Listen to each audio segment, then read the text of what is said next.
So there's only one mind, and the mind expressing itself through me is the mind expressing itself through you.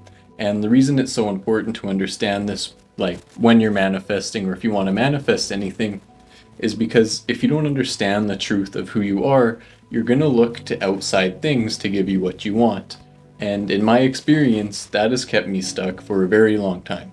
So by the end of this video, you're going to understand the truth of who you are and how you can use that knowledge to manifest what you want and to get the results you're looking for. So this one mind is an idea I heard listening to a lecture by Neville Goddard, and basically the way I see it is this one mind is God, it's consciousness, it's your higher self. Another way you can look at it is think of this one mind as God and your imagination as Jesus Christ.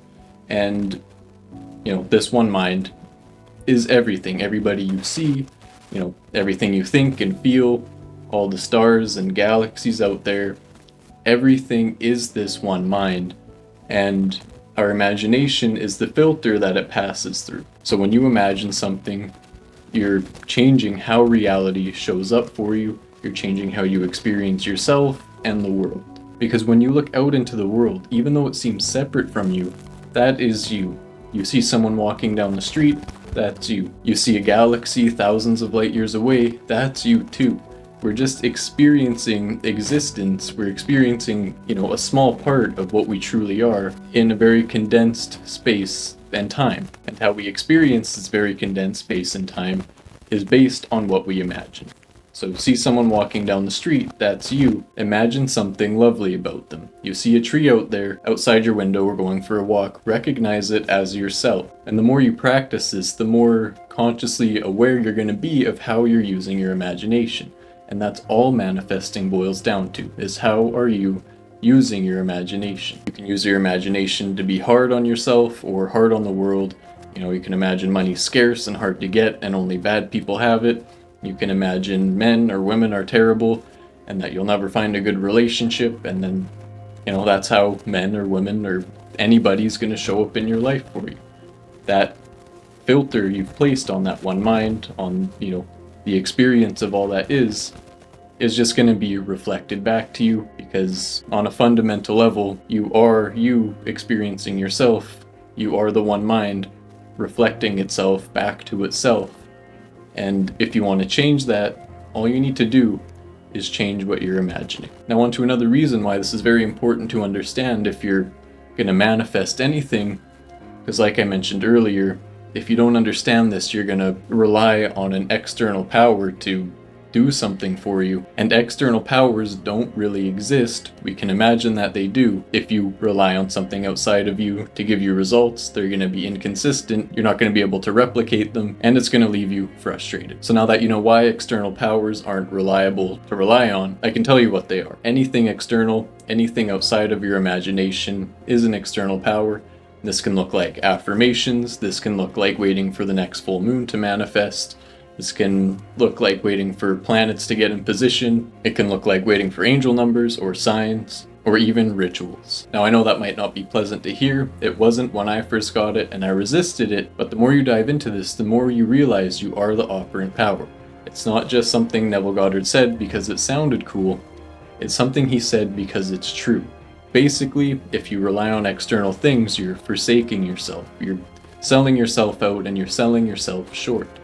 You are the one mind, you are your imagination. The more you dive into this, the easier it's going to be to recognize when you're fighting against the physical world, when you're fighting against the dream or the shadow, whatever you want to call it. When you sell yourself short, you're going to end up fighting against the external world, which is just a creation.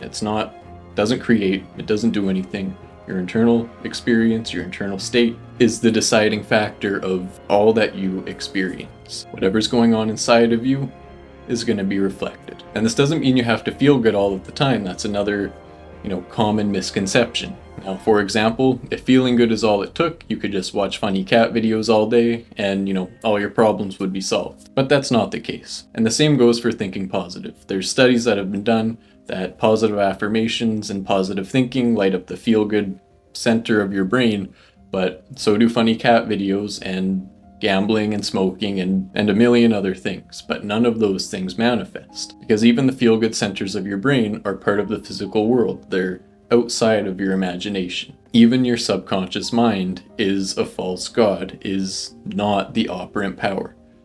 What you truly are is your imagination. What you truly are is the operant power. Now, if this is something you want to dive deeper into, check out Mystic Method. It's in the link below, and free mentorship comes with it, but that part's not going to be free forever, so sign up for it while you can. Anyway, the whole point of this video is to remind you that the power you're seeking, the experience you're seeking, the wealth, the love, whatever it is you want to experience isn't in the future, it's not somewhere else, it's here and now, and it's what you are.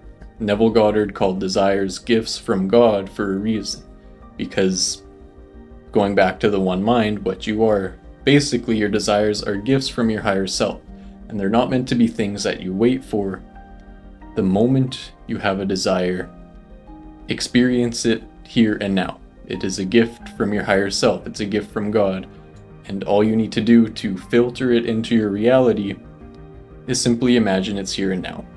Hold it in your inner experience. If you're experiencing anything other than what you desire, you also don't need to wait for it to change. It might take a bit of practice, but you can step into your desired state of being in any given moment. All it takes is a change in imaginal activity for you to experience what it is you desire. You don't need to wait, you don't need to struggle. Anything you could ever want to experience exists here and now in this present moment, but it's up to you to step into that imaginal activity. Now, if you have any questions or gained any insights from this video, let me know down in the comments. Thank you for watching, and I will see you in the next video.